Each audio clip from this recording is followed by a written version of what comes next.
Consideração, respeito. Sabe o que é isso?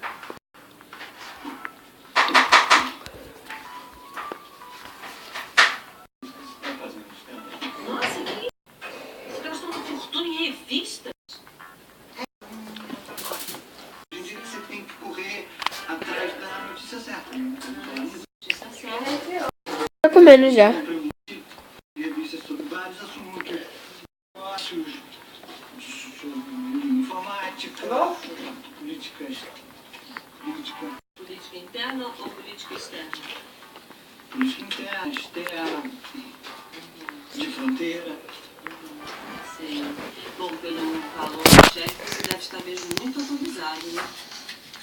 São listas especiais. Listas estrangeiras.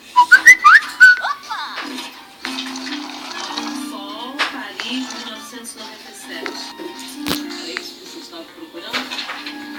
Minigum. Sabia que o executivo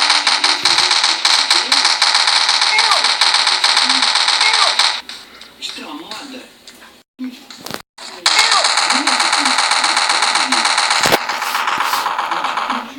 Hoje, como eu vou dizer isso? pode causar a perda de empregos, a queda de impérios e a alta costura. Exatamente. Agora, esta é uma postura. Essa que me gastou foi uma secretária lá do escritório. Secretária. Nossa, os secretários estão muito bem. Porque essa revista não é nada barata. Nada não, tudo bem. Eu lhe conheço, meus caros, eu sou sua mãe. Ouvira? Você tem tomado dias com os remédios que o médico Eita, errada. Não. Você é cama. Porque amanhã é dia de visitar a dona Flor.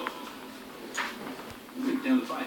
Toda vez que o senhor fala, você fica nesse fogo todo. Porque me lembra do tempo que eu Novo, né? Ô, Zina, você lembra do tempo quando nós chegamos aqui em São Paulo? Lembra? Não lembra? Lembra o nome da cidade lá que a senhora veio? Perto de Vitória da Conquista. Oi, como é que a senhora foi parar de Vitória? Não tô entendendo. Vida, necessidade, fome. Graças a Deus, nenhum de vocês sabe o que é isso.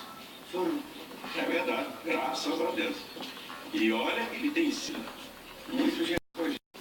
Porque o pai da doador nos ajudou a comprar esse terreno. O doutor nos ajudou a construir essa casa. Na verdade, eu tenho o doutor Eduardo. Bom, pessoal, vamos por aqui esse vídeo.